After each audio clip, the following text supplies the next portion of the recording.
নাই কথা কয় না কেন? সগলখোর আসেনি, বাংলাদেশে আছে, দক্ষিণ শিলাইগড়ায় আছে। এখন সগলখোরের কারণে কিন্তু জামাই বউর তালাক হয়। আমার কথা কয় না? যারা করলা বন্ধু হারাইলা দুকুল, জনম জনমকে দিও তোমার হবে না মাসুল। একবার ভেবে দেখো না তোমার কোথায় ঠিকানা, একবার ভেবে দেখো না তোমার কোথায় ঠিকানা। এখনো তো আছে সময়, এখনো তো আছে সময়, বোঝো তোমার ভুল।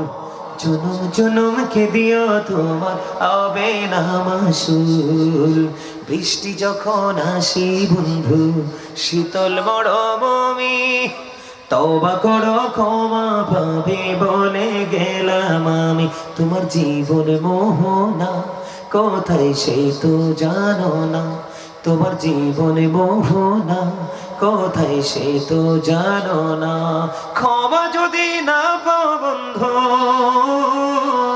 ক্ষমা যদি না পাও বন্ধু, পাবে না তো কোন। জনম গ্রাম থেকে আরেক গ্রাম পর্যন্ত, ও বন্ধু তার জেলা থেকে আরেক জেলা পর্যন্ত, ইভেন তার দেশ থেকে আরেক দেশ পর্যন্ত গোটা ওয়ার্ল্ডে এসে মিথ্যা ছড়িয়ে দিত। জুড়ে জুড়ে কন্যা নাউজুবিল্লাহ। সে কি মিথ্যাবাদী? কথা বলেন না কেন? আমাদের মধ্যে আছে না নাই? বিশেষ করে মহিলা এই ঘরের ঝগড়া ওই ঘরে লাগায় মিথ্যা কথা বলে। কথা বলে না কেন? আছে না নাই? এবার এই চা দোকান থেকে গল্প শুনে আরেক চা দোকানে ট্রান্সফার করে, আছে না নাই? বন্ধুরে আমার, এখন সোশ্যাল মিডিয়ার যুগ। মিথ্যা এত বড় জঘন্য, আপনি একটা বক্তব্য শুনলেন, শোনার পরে যাচাই বাছাই না করে আরেকজনের কাছে এটা ট্রান্সফার করে দিলেন, এটাই মিথ্যাবাদী হওয়ার জন্য যথেষ্ট। এটাই কি মিথ্যাবাদী হওয়ার জন্য বন্ধু যথেষ্ট? আপনি যাচাই করবেন, বাছাই করবেন। যেটা বলতেছিলাম, এখন বর্তমানে দেখবেন সোশ্যাল মিডিয়ার মাধ্যমে, ফেসবুকের মাধ্যমে, ইউটিউবের মাধ্যমে, বন্ধু ইনস্টাগ্রামের মাধ্যমে গোটা পৃথিবীতে বন্ধু মিথ্যা প্রপাগান্ডা ছড়ানো যায় কি যায় না? আরো জোরে বলেন, যায় কি যায় না? সংবাদ পাঠক পাঠিকারা আছে, পত্রিকার হেডলাইন যারা কলম যারা লেখে, পত্রিকার কলম যারা লেখে, তারা আছে না নাই? এলাকার মধ্যে আছে, জেলার মধ্যে আছে, বিভিন্ন ভাবে বন্ধু মিথ্যা প্রপাগান্ডা ছড়িয়ে ছড়িয়ে মানুষের ইজ্জত, মানুষের সম্মানে আঘাত করে। আমার নবীজিকে তখন ওই ফেরেশতারা বললেন, ইয়া রাসূলুল্লাহ, ওই লোকটা হলো ওই সমস্ত ওই ক্যাটাগরির লোক, সে তার এলাকা থেকে অন্য জায়গায় মিথ্যা ছড়িয়ে দিত। এটার মধ্য দিয়ে প্রপাগান্ডা ছড়িয়ে মানুষের মধ্যে বিভ্রান্তির সৃষ্টি হতো। এই জন্য আমার আল্লাহ তার জন্য বরাদ্দ দিল, জিন্দা মানুষের চামড়া ছুলে ফেললে সইতে পারবেননি। আরো জোরে বলেন না, সইতে পারবেননি, সহ্য করা যাবে না, সহ্য করা যাবে না। ও দক্ষিণ শিলাইগড়ার মানুষ, সবচেয়ে বড় জঘন্য আজকের আলোচনার মধ্যে আমার নবীজি যেটা বলেছেন, মিথ্যাবাদীর মুখ থেকে দুর্গন্ধ বের হয়, এই দুর্গন্ধের কারণে তাকে সিকিউরিটি দেয় ফেরেশতা পর্যন্ত তাকে ছেড়ে চলে যায়। জুড়ে জুড়ে কন্যা নাউজুবিল্লাহ। বন্ধুরে আমার, এই মিথ্যাবাদীদের মধ্যে আপনার আমার মধ্যে আরেকটা দল আছে। এই দুইটা দলের মাঝখানে আছে মুনাফিক, মিথ্যাবাদী এবং সগলখোর। আরো জোরে কন না কেন? সগলখোর আছে না নাই? কথা কয় না কেন? সগলখোর আসেনি, বাংলাদেশে আছে, দক্ষিণ শিলাইগড়ায় আছে। এখন সগলখোরের কারণে কিন্তু জামাই বউর তালাক হয়। আমার কথা কয় না? হেসা না? বউ যদি সুগুলখোর ঘরে আইসা ঢুকে, তাহলে ছেলে এবং বাবা মায়ের মধ্যে ফাটল সৃষ্টি হয়। এমনি করে করে দুইজনের মাঝখানে যদি সুগুলখোর ঢুকে রে, ঘরের সুখ না, বাড়ির সুখ না, পুরো মহল্লার সুখ দূর হয়ে যাবে। এবং বন্ধু সুগুলখোরের কারণে, অগা অন্যায় কারণে বন্ধু আপনার মারামারি, পিটাপিটি, খুনাখুনি, মামলা মোকদ্দম পর্যন্ত হয়। ইমাম সাহেব হুজুর, হয় নিয়ম? হয় না? আল্লাহ রাব্বুল আলামিন এই সগলখোর কত জঘন্য দেখেন। আমার আল্লাহ বলেছেন, আল ফিতনাতু আশাদ্দু মিনাল কতল, সমাজের মধ্যে, জাতির মধ্যে ফিতনা সৃষ্টি করা, সগলখোরি করা, সগলখোরি দিয়ে ফিতনা সৃষ্টি করা, এটা হত্যার চেয়েও জঘন্য অপরাধ। একজন ব্যক্তিকে খুন করে ফেলা এটা অনেক বেটার, কিন্তু সগলখুরি করা এই হত্যার চাইতেও জঘন্য। আল্লাহর কোরআন সাক্ষী দেয়। কথা বলেন না কেন? আরো জোরে কোন। এটা জিনার চেয়েও জঘন্য খারাপ। আল্লাহ রাব্বুল আলামিন তাদেরকে জান্নাতে দিবে না, তারা জান্নাতে তো যেতে পারবে না, বরঞ্চ তাদের ঠিকানা হবে জাহান্নাম। আমি একটা হাদিস শরীফ আপনাদেরকে শোনাই। আমার নবী সাহাবায়ে কেরামদেরকে নিয়ে রওনা দিলেন। হঠাৎ করে বন্ধু গোরস্থানের পাশে নবীজি দাঁড়িয়ে গেলেন। সাহাবীরা প্রশ্ন করলেন, ইয়া রাসূলুল্লাহ, ইয়া হাবিবাল্লাহ, নবী গো, ও প্রাণের নবী, এই কবরের পাশে দাঁড়িয়ে গেলেন কেন? নবীজি বললেন, আমি দেখতে পাই এই কবরের মধ্যে আযাব চলতেছে। কি চলতেছে? আযাব চলতেছে। দুইটা কবরের মধ্যে বন্ধ আযাব চলতেছে। ইয়া রাসূলুল্লাহ, কেন গো?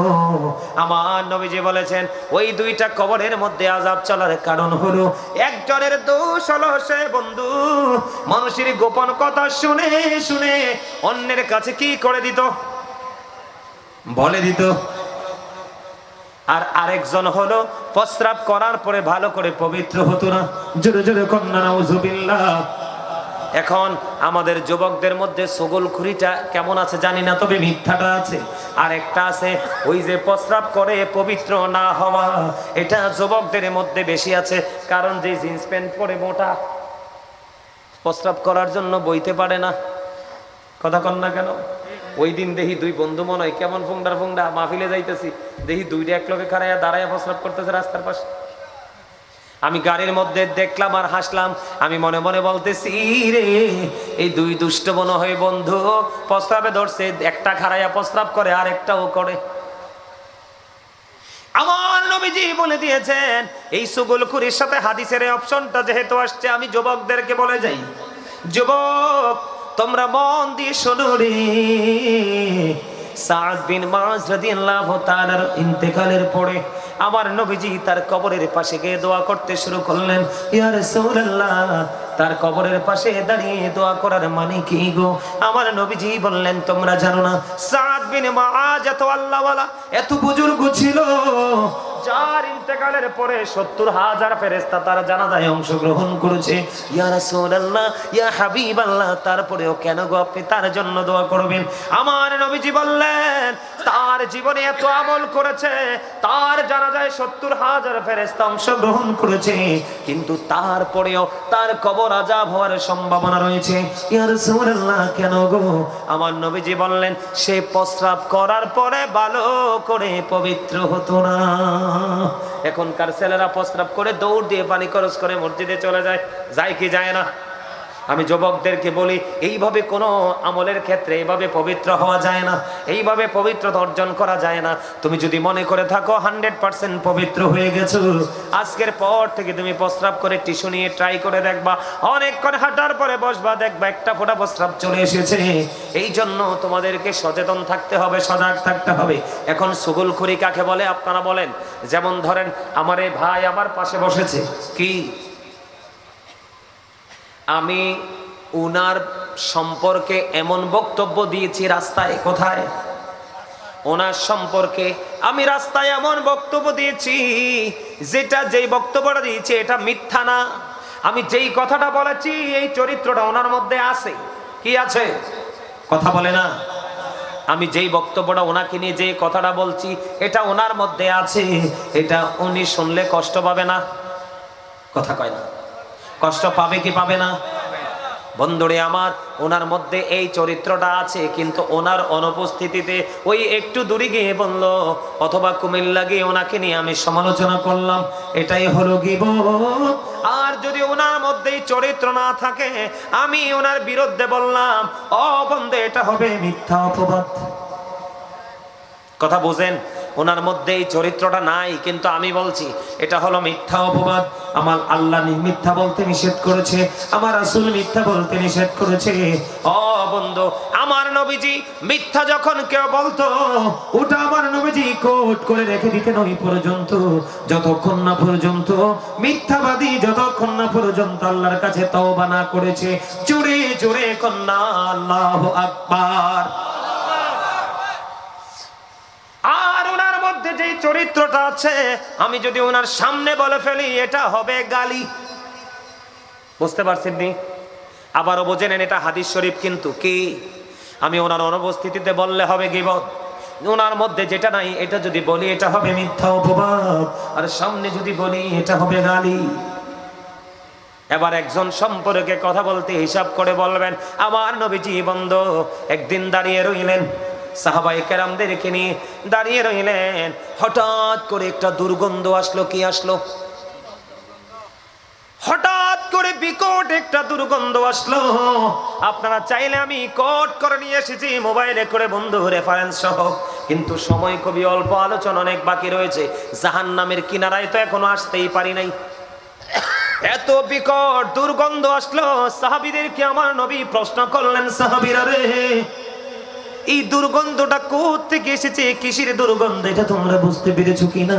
এবার সাহাবীরা ডেকে ডেকে বললেন, ইয়া রাসূলুল্লাহ, ইয়া হাবিবাল্লাহ, নবী গো, এই দুর্গন্ধ সম্পর্কে আমরা বলতে পারবো না, আল্লাহ এবং আল্লাহর হাবিব বলতে পারবে। এবার আমার নবী বললেন, সাহাবীরা, আমি আপনাদেরকে বলে যাই, অত্যন্ত সতর্কতার সাথে কথাগুলো শুনেন, এটা হাদিস শরীফ। আপনারা আমার প্রাণের নবী বললেন, সাহাবীরা রে, এই দুর্গন্ধটা আসছে ওই ব্যক্তির কাছ থেকে, ওই মানুষগুলোর কাছ থেকে।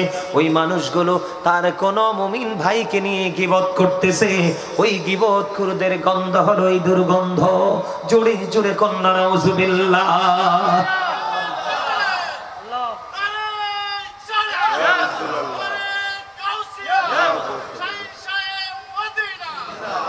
দেখছনি তোমরা পিছে বইয়ে কিরা করো? হ্যাঁ, কি করো? দেখছনি প্রেম, দেখছনি কোনা? একটু স্লোগান দিতে হয় না? আমি কি বলবো যে তোমরা স্লোগান দাও? এটা তো তোমরা ইচ্ছা করে দিতে হইব, ঠিক না? আপনারা বুঝতে পারছেন নি কত জঘন্য? মানে গীবত যারা করে, যারা অন্যের গীবত করে, তারা কত জঘন্য। এটা হয়তো আপনার আমার নাকে লাগে না, কিন্তু নবীজির নাকে লেগেছে। নবীজি উম্মতদেরকে সাবধান করে দিয়ে গেছে, উম্মত রে, তোমরা গীবত করো না, কারণ তুমি যার গীবত করছো তার গুনাহগুলো তোমার আমল নামায় ঢুকছে, আর যার গীবত করছো তার আমল নামা থেকে গুনাহগুলো তোমার আমল নামায় আসছে, আর তোমার নেকগুলো তার আমল নামায় ট্রান্সফার হয়ে যাচ্ছে। আওয়াজ তোলে কন্যা নাউজুবিল্লাহ। আরে আরো যারা বলেন না নাউজুবিল্লাহ, আর একটা মহাব্বতে বলেন নাউজুবিল্লাহ। এই কিছু বলবেন না, বললে এনে খরচেন কি, ওইলে স্টেজে ওঠেন না, প্যান্ডেলে ঢুকে এনে কোনো সুট ডাকাইত নাই রে ভাই, আয় আয় ইয়ান দিব, এমনি ঘুরলে আই ডরাই, আমি আর এনে কি সিডিলে কি দিয়ে দিব অনেক, কারণ ওয়াজের মাঝখান দিয়ে সিডি আমি পছন্দ করি না। কথা কন না কেন? আলোচনাটা কি আপনাদের কাছে করার দরকার কিনা বলেন? আরে ওয়াজটার দরকার আছে কিনা বলেন? শুধু দুর্গন্ধ নয় বন্ধু, শুধু দুর্গন্ধ নয়, আমি আবার আপনাদেরকে একটুখানি বলি বন্ধু, গীবত কোনটাকে বলে বন্ধু। যেমন আমি আপনাকে বলি, আপনি ধরেন নফল নামাজ পড়েছেন, কি করেছেন? যেমন এশারের 2 রাকাত নফল নামাজ আপনি পড়লেন, আরেকজন নফল নামাজ না পড়ে চলে গেল। উনি চলে যাওয়ার পরে আপনি মসজিদে বসে বসে বললেন, আমি নফল নামাজ পড়েছি, ও তো নফল নামাজটা পড়লো না, এটাও গীবত। কারণ আপনি তাকে অ্যাঙ্কার করে ছোট করে মন্তব্য করেছেন, ঠিক কিনা বলেন? মা আয়েশা সাফিয়াকে নিয়ে বন্ধু মন্তব্য করেছিলেন, সাফিয়া ছিলেন খাটো।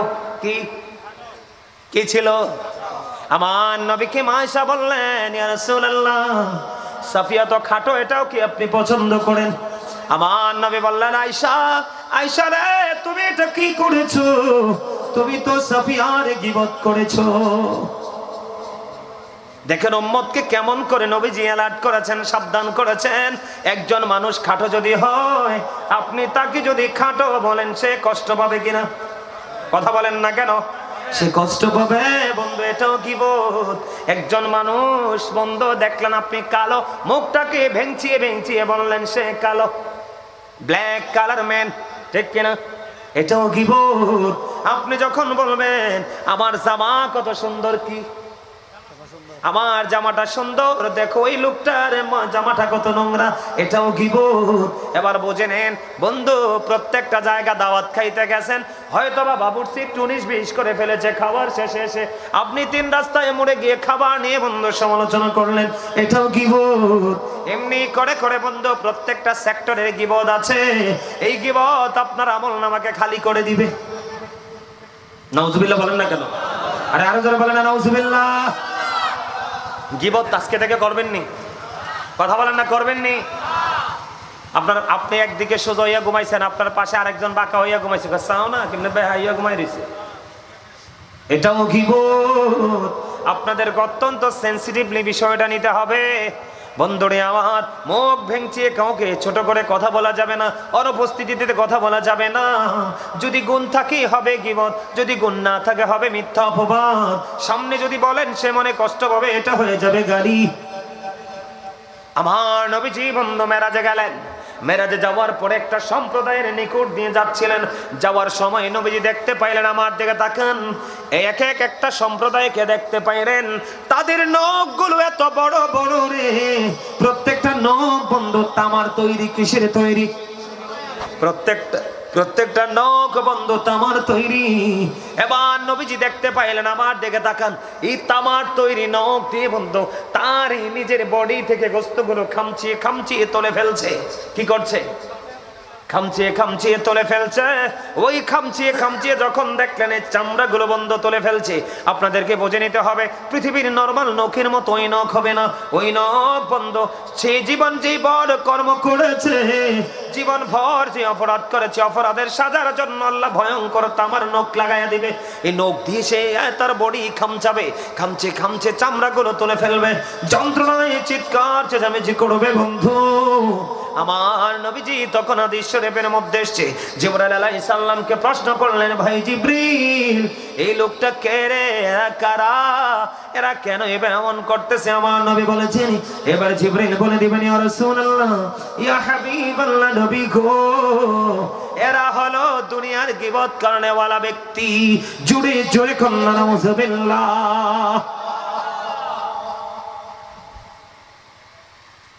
কিছু বুঝতে পারছেন? আপনি একজনের গীবত করলেন, কি করলেন? আপনি একজনের গীবত করলেন, আপনি তো তার গীবত করলেন না, আপনি তার গোশত খাইলেন। কি করলেন? গীবত করা মানে মরা ভাইয়ের গোশত খাওয়া, ভক্ষণ করা। মানুষ কি মানুষের গোশত খেতে পারে? কথা বলেন। মানুষ মানুষের গোশত খেতে পারে, কিন্তু সে এমনি খায় না, কিন্তু তার কর্মটা এমন মানুষের গোশত খাওয়ার সমতুল্য। নাউজুবিল্লাহ বলবেন না? আরে আরো জোরে। এইরকম গোশত খাওয়ার লোক আপনাদের এই দক্ষিণ শিলাইগড়ায় আছে না নাই? আছে না?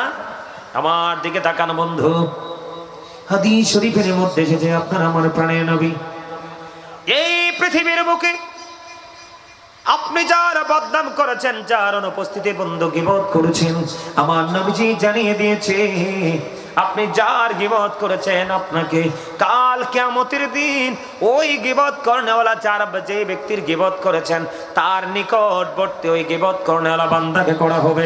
জোরে জোরে কন্না নাউযুবিল্লাহ। হুজুর কেন গো?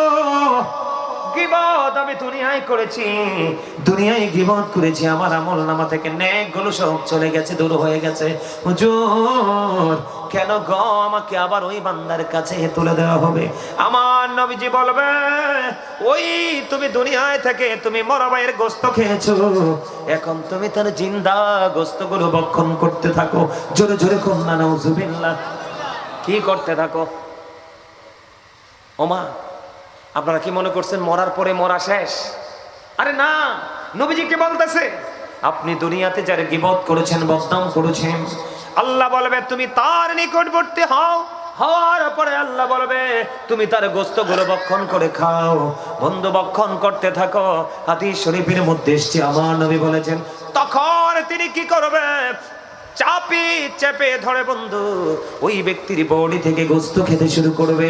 গোশতগুলো কামড়ে কামড়ে খাবে আর মুখগুলো বেঞ্চাবে, উচ্চ আওয়াজে বন্ধু কান্নাকাটি করবে, চিৎকার করবে। সেদিন কেউ তার চিৎকার শুনবে না। জোরে জোরে কন্না নাউযুবিল্লাহ। এবার আসেন বন্ধু, আমি আগে বলেছি মুনাফিক, মিথ্যাবাদী, চুগলখোর, তিনটাই বন্ধু জঘন্য অপরাধ। তিনটা কি? লা ইয়াদখুলুল জান্নাতা আল্লাহ রাব্বুল আলামিন আল্লাহর রাসূল জানিয়ে দিয়েছে সগলখোরকে আল্লাহ জান্নাতে দিবে না। যে জান্নাতে যেতে পারবে না তার ঠিকানা হলো জাহান্নাম। কথা বলেন না কেন? তার ঠিকানা কি? তার ঠিকানা হলো জাহান্নাম। আমার দিকে তাকান বন্ধু, আল্লাহ কোরআনে বলেছেন মুনাফিক জাহান্নামের একবারে সর্বনিম্ন লোকাল জায়গায় থাকবে। এবার আসেন আমি আপনাদেরকে বলি, এখন জাহান্নাম বলেছে বন্ধু সকল পাপীদের জন্য। কার জন্য? জাহান্নাম সকল অপরাধীদের জন্য জাহান্নাম বরাদ্দ। আপনারা আমার দিকে তাকান, জাহান্নাম বন্ধু সকল পাপীদের জন্য বরাদ্দ। এর মধ্যে আজকে আমি বললাম মুনাফিক এবং মিথ্যাবাদী এবং সগলখোর বন্ধু, তাদেরকে নিয়ে আমি একটুখানি কথা বলেছি, কারণ জাহান্নামের আলোচনাটা বাকি রয়ে গেছে। আপনারা আমার দিকে তাকান, এই যে জাহান্নাম, এই জাহান্নাম তাদের জন্য বরাদ্দ করেছে। সূরা ইউনূসের 44 নম্বর আয়াতে আল্লাহ বলেছেন ইন্নাল্লাহা লা ইয়াযলিমুন নাসা শাইআন ওয়ালাকিন্নান নাসা আনফুসাহুম ইয়াযলিমুন।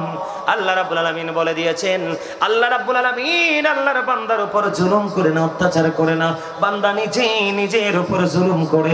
জোরে জোরে কন্না নাউযুবিল্লাহ। এবার আল্লাহ বলেছেন আল্লাহু লা ইউহিব্বুজ জালিমিন। আল্লাহ রাব্বুল আলামিন বলে দিয়েছেন যারা নিজের উপর নিজে জুলুম করে, অত্যাচার করে, আল্লাহ বলেছেন আল্লাহ তাদেরকে ভালোবাসে না, পছন্দ করে না। এবার আল্লাহ রাব্বুল আলামিন বলে দিয়েছেন ওয়া মা লিস-সালিমিনা মিন আনসার। বন্ধু যারা জালেম, যারা অত্যাচারী, আল্লাহ রাব্বুল আলামিন জানিয়ে দিয়েছেন জালেম অত্যাচারীদেরকে আল্লাহ রাব্বুল আলামিন তারা যখন বিপদে পড়ে রে আমার আল্লাহ তাদের জন্য কোনো সাহায্যকারীও রাখে না। জোরে জোরে কন্না নাউযুবিল্লাহ। কি বুঝতে পারলেন? আল্লাহ বান্দার উপর অত্যাচার করে না, সুগলখুরি করা, নিজের উপর নিজে জুলুম করা, মুনাফিকি করা, নিজের উপর নিজে জুলুম করা, মিথ্যা তুহমত দেওয়া, মিথ্যা কথা বলা, এটা নিজের উপর নিজে জুলুম করা। আল্লাহ রাব্বুল আলামিন ওই জালেমদেরকে পছন্দ করে না। জালেম যত অন্যায় করবেন প্রত্যেকটা অন্যায় আপনার আমার উপর জন্য জুলুম। এই জন্য আমি একটা জুলুম নিয়ে একটা গজল লিখেছি, একটুখানি শুনবেন নি? শুনবেন? জুলুম যারা করেলা বন্ধু হারাইলা দুকুল, জনম জনমকে দিও তোমার হবে না মাসুল। একবার ভেবে দেখো না তোমার কোথায় ঠিকানা, একবার ভেবে দেখো না তোমার কোথায় ঠিকানা। এখনো তো আছে সময়, এখনো তো আছে সময়, বোঝো তোমার ভুল। জনম জনমকে দিও তোমার হবে না মাসুল। বৃষ্টি যখন আসে বন্ধু শীতল মরুভূমি, তওবা করো ক্ষমা পাবে বলে গেলাম আমি। তোমার জীবন মোহনা কোথায় সে তো জানো না, তোমার জীবন মোহনা কোথায় সে তো জানো না। ক্ষমা যদি না পাও বন্ধু